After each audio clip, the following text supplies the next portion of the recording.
What exactly is stupidity? We've all encountered it and been annoyed by it, whether in everyday life, in politics, or on social media. But what exactly is it? Is it just a lack of knowledge, or is there more to it? And why could it be said to be the most dangerous force in the world? What makes people susceptible to irrational decisions, and how can we protect ourselves and our society from it? The answers to these questions could not only change how we understand stupidity, but also give a strong boost to creating a smarter and safer world. Moreover, in a world that is constantly facing new challenges, stupidity could actually be the biggest threat to our collective survival. The Basic Laws of Human Stupidity. Stupidity is a short essay by Italian economist Carlo Cipolla. The first edition was written in English and published in 1976. Originally, it was only shared privately with his friends. The reason for this was that the book was intended as a kind of joke, tackling some serious topics in a way that was not to be taken too seriously. By tackling such a controversial subject, he came up with an interesting theory that brought him incredible success. The essay was not only officially published, but also translated into many languages and distributed worldwide. Today, it represents a milestone on the controversial subject of human stupidity. Cipolla's definition of stupidity. While we often think that stupidity is simply a lack of knowledge or intelligence, Cipolla argues that it has fundamental laws and predictable causes that are independent of other characteristics. He also suggests that human stupidity follows clear mathematical patterns, leading people to make decisions that go against common sense and self-interest. Additionally, Cipolla warns that the harm a stupid person can cause depends on how much stupidity they have and how powerful they are in society. Among bureaucrats, generals, and politicians, it is easy to find examples of fundamentally stupid individuals whose potential for harm is frighteningly increased by the position of power they hold. Cipolla's experiment as a basis for his theory, Cipolla divided people into 4 behavioral groups. The first he called the helpless, the second the intelligent, the third the bandits, and the fourth the stupid. Cipolla then considered the following 4 factors of human behavior. A person can benefit others, benefit themselves, harm others, and harm themselves. In this sense, Cipolla also considers the effects of human behavior in 2 ways. Firstly, behavior that has either a positive or negative effect on oneself, and secondly, behavior that has either a positive or negative effect on others. However, it should be noted that people's awareness of the far-reaching effects of their behavior can vary greatly depending on the group.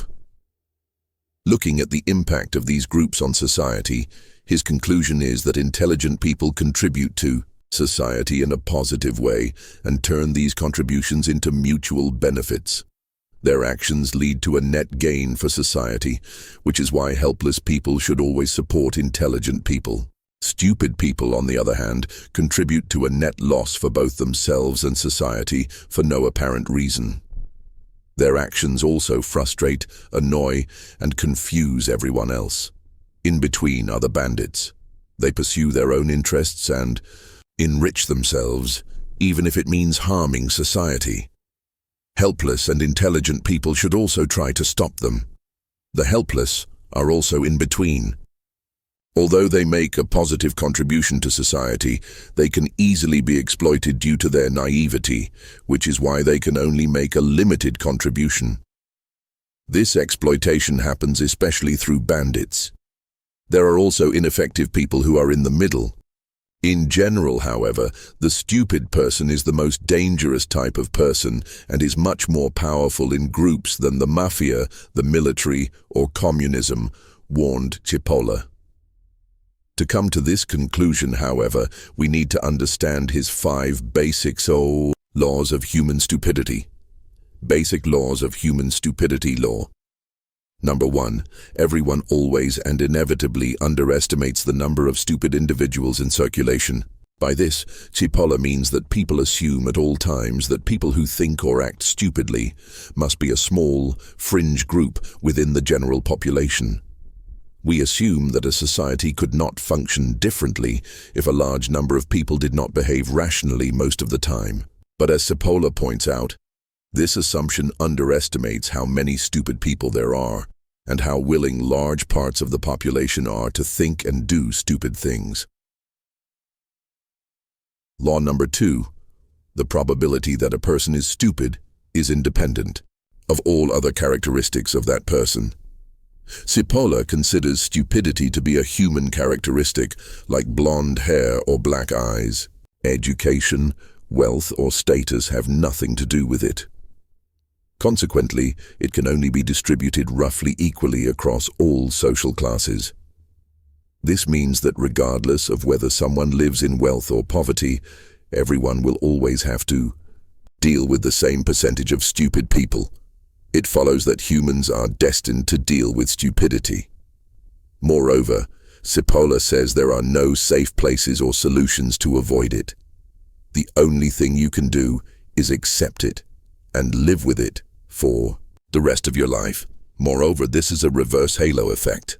The original halo effect is defined in psychology as our tendency, in the presence of a single observable positive trait, to assume all other traits of a person are positive.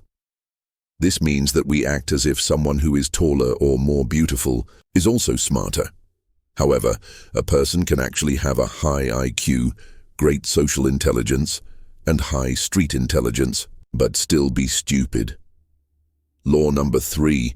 A stupid person is someone who causes harm to another person or a group while they themselves do not benefit from it and may even suffer losses. It's not that they are evil, they are just unable to see the impact of their actions in a wider context. In this sense, according to Cipolla, there are people whose illogical actions cause harm not only to society, but also to themselves. Law number 4. Non-stupid people always underestimate the damaging power of stupid people. In particular, non-stupid people always forget that it is a costly mistake to associate or surround yourself with stupid people at any time, in any place, and under any circumstances. To clarify this law, Carlo Cipolla added that stupid people are very dangerous because it is difficult for reasonable people to imagine and understand stupid behavior. In this sense, the attacks of stupid people always surprise intelligent people. This makes it even more difficult to find a rational defense. On the other hand, this would be of little use as illogical actions cannot be understood using logic. So if you underestimate their power, you are vulnerable and always at the mercy of the unpredictability of stupid people. He was also convinced that intelligent people tend to think that the stupid can only harm themselves. However, this is a big mistake that makes sensible people feel invulnerable and dangerously lower their guard. Law number 5. A stupid person is the most dangerous kind of person, even more dangerous than a bandit. In fact, common sense tells us that intelligent people, no matter how hostile they may be, are predictable. Stupid people, on the other hand, are not. This difference makes stupid people incredibly scarier than intelligent people. Why the aversion to stupidity? Now we have 2 final questions to answer. The first question is, why do we hate stupid people so much? This question can be answered with the following. We can put our interactions with stupid people and their effects on groups in the same category as social or moral considerations that activate a brain region called the insula. This brain region is one of the primary centers of activity in the presence of disgusting stimuli, spoiled food, bad animals, vermin, poor hygiene, and so on.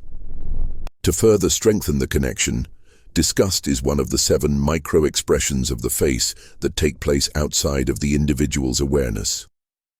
The facial expression of disgust towards bad odors or social slights is exactly the same. Other functions of the insula include compassion, empathy, taste perception, motor control, self-awareness, cognitive functions, and interpersonal experiences. It is no secret that all these functions are interconnected. What happens in the outside world and what happens inside us are part of the same experience. The human brain reacts to things according to their level of threat. Stupidity may sometimes be less visible, but it is a major threat. No wonder we have such a strong negative reaction to it when it makes itself known. It's our body's way of protecting itself. It's an evolutionary adaptation, combating irrationality. The second very important question is, what makes people susceptible to irrational decisions, and how can we protect ourselves and our society from them? Generally speaking, to protect ourselves and our society from irrational decisions, it is important to promote critical thinking. Education systems should aim to strengthen analytical skills and skepticism towards simple answers. The media also has a crucial role to play by providing balanced and well-researched information that enables people to make informed decisions. In addition, by consciously managing our own emotions and promoting emotional intelligence, we can learn not to be led by impulsive feelings. Finally, it is helpful to establish open dialogue and constructive criticism, in which different opinions are respected and examined. In this way, we can strengthen collective wisdom and reduce the risk of irrational decisions. I really hope you found this video useful. Feel free to share your thoughts or suggest topics that interest you in the comment section below.